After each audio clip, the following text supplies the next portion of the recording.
तो चलिए चलते हैं महादेव आदि से अनंत तक के एक नए सफर में। सती के कदम अब दक्ष के महायज्ञ की ओर बढ़ चुके थे, लेकिन उन्हें नहीं पता था कि यह यात्रा उनके जीवन की सबसे कठिन परीक्षा बनने वाली है।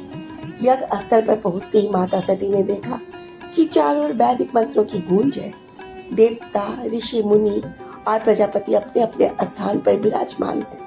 लेकिन जैसे ही सती ने सभा में प्रवेश किया, पूरा यज्ञ मंडप कुछ क्षणों के लिए शांत हो गया। कई देवताओं ने सम्मान पूर्वक अपना सिर झुका लिया, परंतु प्रजापति दक्ष के चेहरे पर क्रोध और अहंकार स्पष्ट दिखाई दे रहा था। सती ने अपनी माता प्रसूति और बहनों से मिलकर उनका आशीर्वाद लिया। माता प्रसूति अपनी पुत्री सती को देखते ही स्वयं को रोक न सकी। बरसों बाद अपनी लाडली को सामने देखकर उनकी आंखें भर आई। वे दौड़कर सती के पास पहुंची और उन्हें अपने हृदय से लगा लिया। माँ और बेटी की आंखों से बहते आंसू उन अनकहे भावों को कह रहे थे जिन्हें सब कभी व्यक्त नहीं कर सकती। प्रसूति ने सती के सिर पर स्नेह से हाथ फेरते हुए कहा, पुत्री कैसी हो? कैलाश में महादेव तुम्हारा ध्यान तो रखते हैं ना? सती ने मुस्कुराकर उत्तर दिया, माते, महादेव तो स्वयं करुणा के सागर है। उनके साथ मेरा प्रत्येक क्षण धन्य है। माता प्रसूति के चेहरे पर संतोष की मुस्कान आ गई, लेकिन उसी क्षण उनकी दृष्टि दक्ष की। उन्हें आभास हो चुका था कि आज इस यज्ञ में कुछ अशुभ होने वाला है। तभी माता सती की दृष्टि पूरे यज्ञ मंडप में घूमी।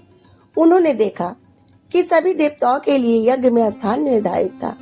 ब्रह्मा का स्थान था, विष्णु का स्थान था, इंद्र और अन्य देवताओं का भी सम्मान पूर्वक आसन था, लेकिन कहीं भी भगवान शिव के लिए कोई स्थान नहीं था। सती का हृदय व्यथित हो उठा। उन्होंने शांत स्वर में अपने पिता से पूछा, पिताश्री, समस्त देवताओं का सम्मान हुआ पर मेरे स्वामी महादेव को इस यज्ञ में क्यों नहीं बुलाया गया? दक्ष क्रोध से हंस पड़ा। उसने कहा, जिसे तुम महादेव कहती हो वह शमशान में रहने वाला, भस्म धारण करने वाला एक विरक्त योगी है। वह इस यज्ञ के योग्य नहीं। सभा में सन्नाटा छा गया। सती के लिए केवल उनके पति का नहीं बल्कि स्वयं शिवत्व का अपमान था। उनकी आंखों में आंसू थे, लेकिन स्वर पहले से अधिक दृढ़ हो चुका था। उन्होंने कहा, आपने केवल मेरे पति का नहीं स्वयं जगत के कल्याणकर्ता का अपमान किया। जिस शिव को आप तिरस्कार कर रहे हैं, उनकी कृपा से यह संपूर्ण सृष्टि संतुलित है। दक्ष ने फिर से अपने अहंकार को नहीं छोड़ा। उसके कठोर शब्द लगातार सती के हृदय को घायल करते रहे। अब सती समझ चुकी थी, महादेव ने उन्हें कैलाश पर जो चेतावनी दी थी वह बिल्कुल सत्य हो चुकी थी, लेकिन अब बहुत देर हो चुकी थी। सती के भीतर धर्म, सम्मान और आत्मसम्मान का ज्वालामुखी फूटने वाला था। क्या सती इस अपमान को सह पाएंगी या उनका अगला निर्णय पूरे ब्रह्मांड को हिला देगा?